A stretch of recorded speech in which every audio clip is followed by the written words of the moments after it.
I was a child when I first learned about the Kumari. God had called my father to spread the gospel around the world, and he just returned from a month in Nepal. I was helping unpack his suitcases when I came across a large book about the country, and the cover rendered me transfixed. This young girl, about my age, in colorful robes and a magnificent crown, almost enough to distract you from this cold, hard look in her eyes. My father peeked over my shoulder. Well, that's the Kumari. It's tradition for the king to gather all the bravest young girls in the village, the ones who've shown a connection to the spiritual world. They're put in a barn and told to wait. That night, all the men take the severed heads of local beasts and wear them like masks, covering themselves in blood and fur and teeth. With torches in hand, they go racing through the barn, screeching and howling and doing everything they can to terrify the little girls. But why? Because whichever little girl doesn't scream becomes the next Kumari. She's the one with the most power. Not long after this, our family finds itself at a new church again. Everyone here gets really into the worship music. They clap and dance and bump into each other, and it gets really loud. The people at our last church never did more than like one palm at shoulder level and maybe sway a little. But at the vineyard, even the kids close their eyes and put their hands all the way up in the air. I just don't get it. I mean, the songs aren't that good. I used to get away with sitting during this part of the service and doodling in my journal, but I guess that's another thing I'm getting too old for now. The music finally ends, and the pastor instructs us to turn to our neighbor and give him a hug. I dodge a sloppy kiss from one of the ribbon dancers and hop into the aisle with the rest of the kids who are being shuffled to the back auditorium for Sunday school. I look around for my older sisters, but they are still standing with our parents. Huh. I guess they're doing adult church from now on. Oh shit. Sorry, God, but I've always had them to hide behind. Now on the ride home, when I get asked what I learned today, I'm gonna have to actually give an answer myself. It's like I've been cheating on this weekly test my whole life, and today's the day I might finally get caught. Who am I kidding, though? It's not like I'm surprised. I've had this feeling for a while now. It's a test I'm doomed to fail. I haven't told anyone this yet, but I can't hear the voice of God. I never have.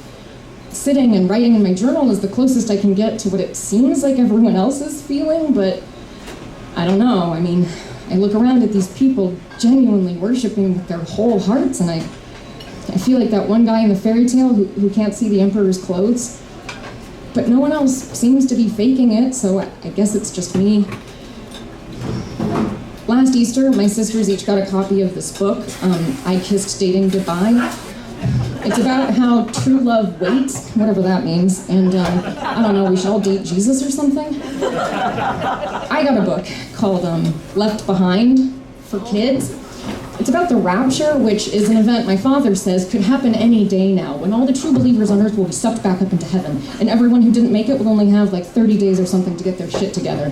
Meanwhile, it's the end of the world, and the Antichrist, who's probably Russian, is implanting credit card chips into people's foreheads, so you won't be able to buy groceries without getting the mark at the beast. But if you have one when Jesus comes back for real, he won't recognize you as one of his sheep, which means you're a goat, which is apparently a bad thing, and you will spend eternity burning in hell.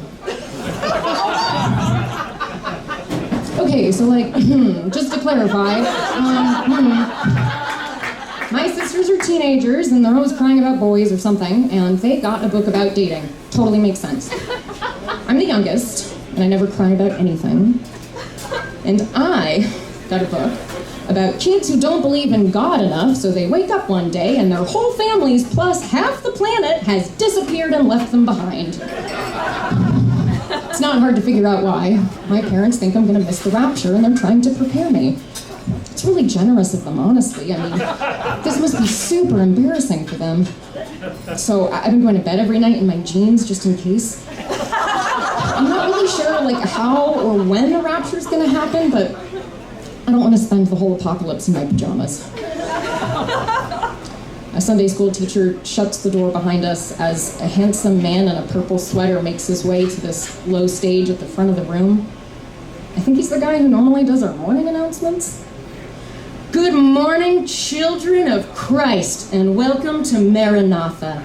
You don't have to wait until you're a grown-up. We can start healing each other right now through the power of prayer. Immediately, the 40 or so kids in the room begin organizing themselves into little groups, and once again, I seem to be the only one who doesn't know the rules to this game. I feel a hand slide into mine and flinch a little. Oh, it's one of the kids with homeschool-length hair. She's smiling up at me, and I smile back at her politely, but inside I am cringing. I don't know you. I don't know anyone. I don't want to do this. We're joined by two brothers with matching buzz cuts and a pale girl with bright blue eyes who kind of looks like a tiny version of Liv Tyler from Lord of the Rings. I glance at our group again, and suddenly I feel gigantic. I'm almost 12 years old, easily the oldest kid in this room. These are children. I don't belong here. I'm taking up too much space. But it's too late. Thankfully, the homeschooler takes the lead. She puts one hand on baby Liv Tyler's shoulder and another one up in the air and begins to quietly pray. The buzzcut brothers follow suit. And I just stand there with my hands in my pockets, staring at the floor. Slowly, the room begins to fill with the sound of children weeping. I've seen this happen to adults before in the Bible studies my dad has in our living room sometimes, but never to kids my age or younger. Then I hear a new sound, one I don't recognize. I think it's coming from the homeschooler. I can tell she's repeating some of the same phrases over and over like a chant, but her tongue is making this strange clicking sound. I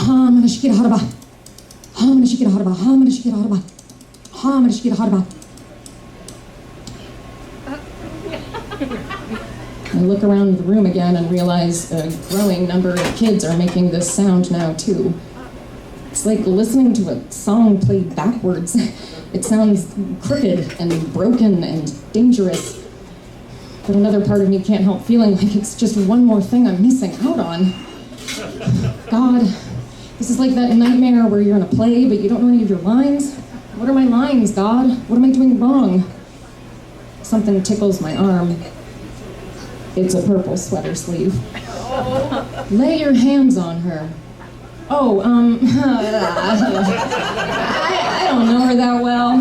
Well, don't be silly. We're all children in God's family. Before I can say anything, he grabs my wrist and flattens my hand out on the girl's belly button. Tell us what you feel. I don't know, warm, I guess? Her stomach feels kind of warm? Well, that's the Holy Spirit, can't you tell? When your hands get hot, that means you've been given the gift of healing. The girl doesn't look sick, but I know sometimes people need healing from things you can't see. I've had the same best friend since I was in kindergarten. Her name is Lisa. We play this game sometimes where I'm the boyfriend and she's the girlfriend, and we touch each other's stomachs and it makes my hands really hot. It's silly, it's not that big of a deal, I don't want to talk about it. But it's a game just the two of us play. I've never played it with anyone else and I don't want to. I know this isn't the same as that, but it feels too close. I don't like it and I want to stop, but I'm afraid I'll get in trouble if I take my hands off her body.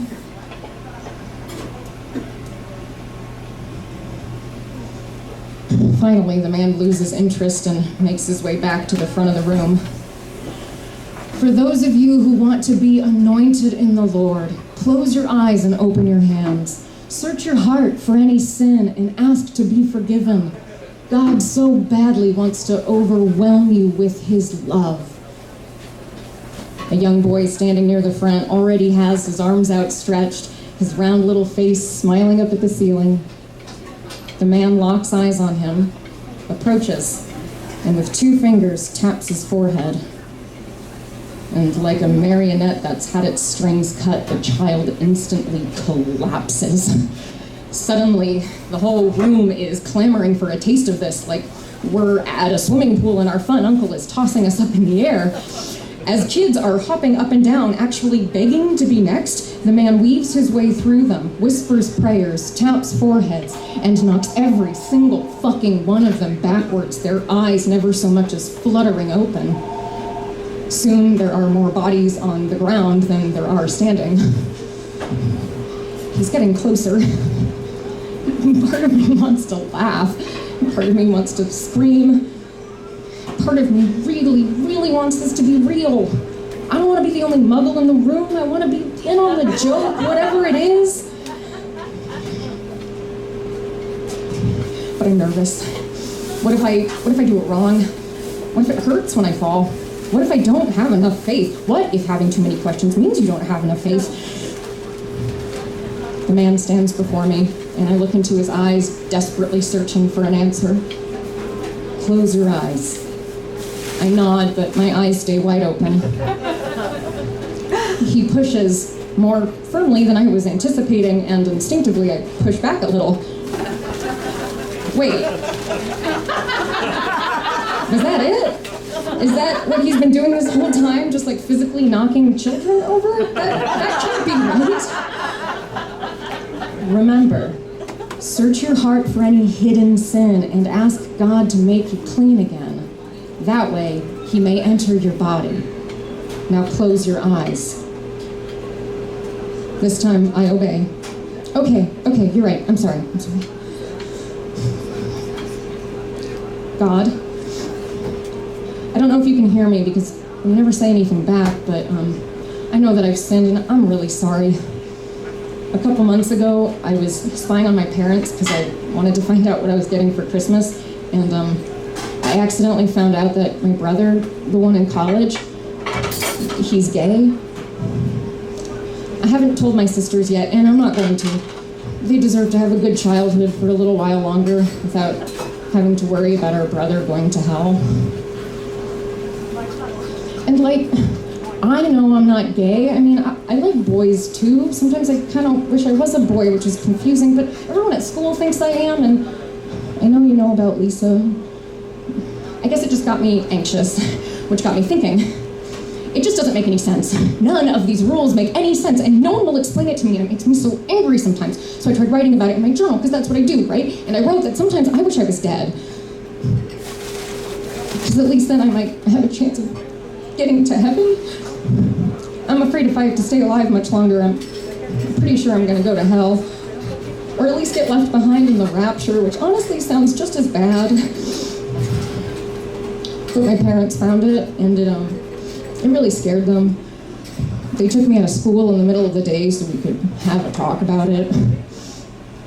When they prayed over me, they asked you to uncover any repressed memories I might have of being molested as a child, because I guess they think that's what happens to my brother, and that's why he's gay now.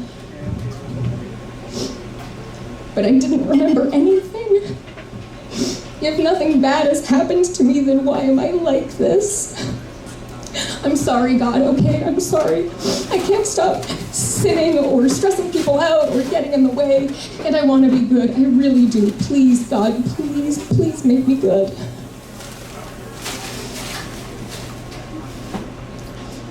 The man in the purple sweater places a heavy hand on top of my head and another one just below my neck, right over my heart. I wonder if he can feel how fast it's beating. He pushes my forehead again, hard this time, much harder than before. Did it work? Did I finally do it right?